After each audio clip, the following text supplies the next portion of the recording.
There are floods coming. You can bloody well be sure of that. That's absolutely 100% certain. It's like, are they going to be catastrophes for you? Or are you going to ride them out? Just exactly what sort of person are you going to be when that shows up? And that's the right question. It isn't, how are you going to be happy in your life? You know, happiness, you're lucky. That comes and goes like the sun coming out from behind a cloud. But a pursuit? No, the pursuit is, when the damn flood comes, you want to be the person who built the ark.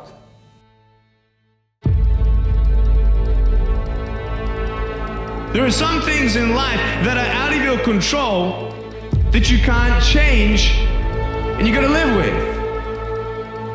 The choice that we have, though, is either to give up or keep on going.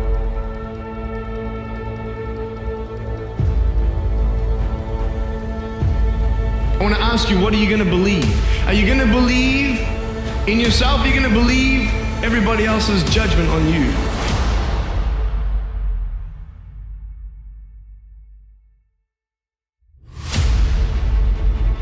Give forgiveness. Many of us do not realize that we cannot grow, that we are blocking ourselves, we are blocking our good in the universe.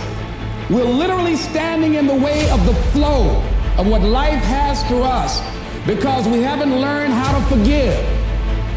We haven't learned how to let things go so we can get on with our lives. When we forgive, ladies and gentlemen, it's not for the other person. Oh no, it's for you. It's not for them, not because they deserved it or they earned it. You're forgiving other people. First of all, you've got to forgive yourself. You are going to get out of your life. You're going to be the most powerful force in the world, I think, is to be consistent with the concepts, ideas, and worth that you hold for yourself. You will get that out of your life, what you will tolerate. We start to trap ourselves within our own mind. And our mind is this big barrier, this big wall. And once we get to pain and suffering, that wall gets bigger and bigger and bigger. And the mind says, it's time to quit. You create your own reality and you believe it. I believed mine until it broke apart. Your fears distort your reality. Under the warped logic of fear, anything is better than the uncertain. Fear fills the void at all costs, passing off what you dread for what you know, offering up the worst in place of the ambiguous, substituting assumption for reason. Now, fear is self-realizing. When you face the greatest need to look outside yourself and think critically, fear beats a retreat deep inside your mind, shrinking and distorting your view, drowning your capacity for critical thought with a flood of disruptive emotions. When you face a compelling opportunity to take action, fear lulls you into inaction, enticing you to passively watch its prophecies fulfill themselves. I strongly believe that as we begin to look toward the future, and that as each day we get up in the morning, whatever you want to do, if you get up in the morning out of a sense of orthness and decide that I am an opening for the universe, that life can work through and use me as a channel and as an instrument for change. And each day we get up, we make it our personal business to make a difference. How we're going to do it, we don't know, but we know that we can make a difference.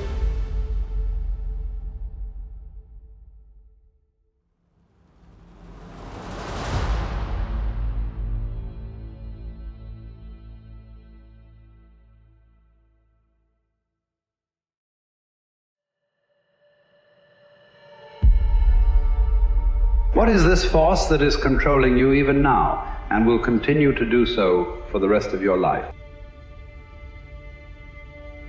Pain and pleasure. Everything you and I do, we do either out of our need to avoid pain or our desire to gain pleasure.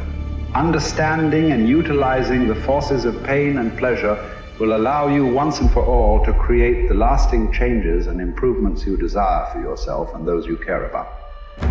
If you break, the fight isn't over. In fact, if you break, the fight is just beginning. Here's the truth. This is the reality. Nobody's going to believe in you until you've already done it. Nobody's going to come and celebrate with you until you've already done it. The work is going to come before the belief, which means you're going to have to work for a long fucking time by yourself with no applause, with no awards, with nobody telling you good job. And then once you start to build something and people start to see the momentum and they start to see the result and you start doing some things, then you're going to get a little belief.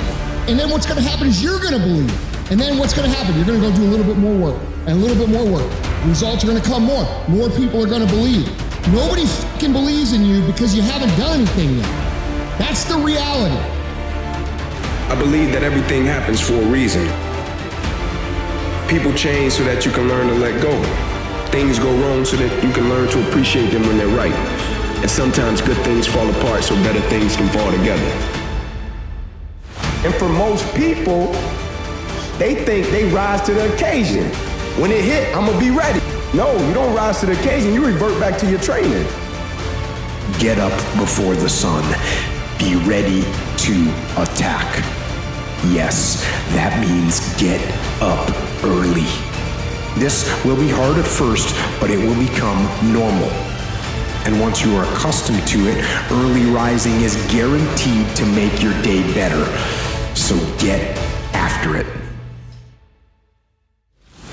It's like that quote that says, everybody wants to win, but everybody doesn't have the will to prepare to win.